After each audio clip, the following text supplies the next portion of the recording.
Halo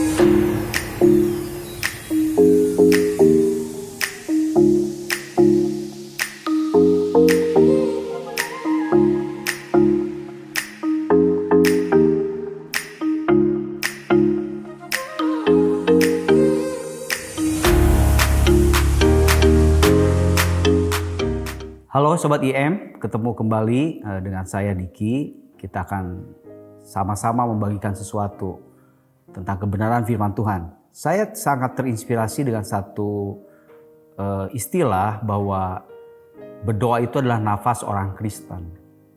Nah, jangan sampai kita salah bahwa ketika kita tidak berdoa, berarti ada istilah kita tidak diberkati begitu. Kalau berdoa berarti diberkati. Isunya bukan soal itu. Tapi setiap orang Kristen, anak-anak Tuhan harus berdoa. Nah, kita akan membahas sedikit saja. Mengapa kita harus berdoa? Berdoa itu bukan berarti karena kita takut celaka, kita takut tidak diberkati, takut bisnis kita hancur, sehingga kita berdoa supaya bisnis jadi sukses, supaya kita tidak celaka. Itu menurut saya definisi yang sangat datar dan kelihatan sekali bahwa kita tidak mengenal Tuhan yang kita sembah. Tapi ada kebenaran firman Allah dalam Roma 8 ayat 26, 27, 28, 3 prinsip berdoa. Prinsip yang pertama, mengapa kita berdoa? Jelas, Roma 8 ayat 26, demikian juga Roh membantu kita dalam kelemahan kita. Sebab kita tidak tahu bagaimana sebenarnya harus berdoa. Tetapi Roh sendiri berdoa untuk kita kepada Allah dengan keluhan-keluhan yang tidak terucapkan. Poin yang pertama, mengapa kita harus berdoa? Karena kita lemah dan terbatas. Poin yang pertama jelas. Kalau kita tidak berdoa, kita merasa kuat dan unlimited. Karena kita terbatas dan lemah, kita harus berdoa. Jelas sekali.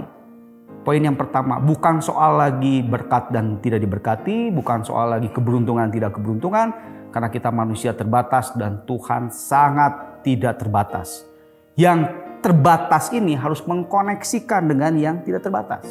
Jadi pertama, mengapa kita harus berdoa? Kita terbatas. Kita ciptaan, Tuhan yang menciptakan. Sudah jelas, kita harus berkoneksi. Poin yang kedua, Roma 8 ayat 27. Dan Allah yang menyelidiki hati nurani mengetahui maksud roh itu, yaitu bahwa ia sesuai dengan kehendak Allah berdoa untuk orang kudus. Artinya apa? Mengapa kita harus berdoa? Karena hati nurani ini ada alarm kehidupan. Hati nurani ini bisa salah menjadi tumpul dan tidak tajam. Dan dengan kita berdoa, kita punya kepekaan hati nurani. Karena hati nurani ini alarm, tanda daripada apa yang kita jalankan dalam hidup. Kalau alarmnya mati, udah jelas kita akan tersesat.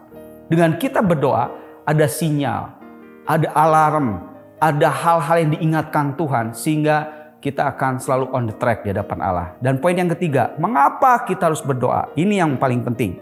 Kita tahu sekarang bahwa Allah turut bekerja sama dalam segala sesuatu untuk mendatangkan kebaikan bagi mereka yang mengasihi Dia, yaitu bagi mereka yang terpanggil sesuai dengan rencana Allah. Mengapa kita harus berdoa?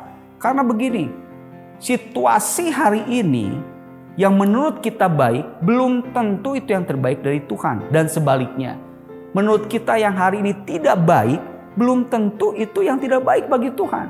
Sehingga dalam setiap apa yang kita kerjakan, harus kita bertanya kepada Tuhan. Jadi jangan sampai kalau kita posisi hari ini mungkin secara keuangan di atas, secara posisi di atas, wah ini posisi yang terbaik bagi saya. Tidak boleh. Tetap kita harus berdoa dan bertanya apakah ini yang terbaik dari Tuhan. Dan sebaliknya, apabila hari ini kita dalam lembah kekelaman, semua nampak tidak sesuai dengan kenyataan, itu juga belum tentu itu yang tidak baik. Mungkin itu yang terbaik menurut pandangan Tuhan. Jadi kita harus tetap berdoa. Jadi berdoa isunya bukan soal berkat, tidak diberkati, mujur atau tidak mujur.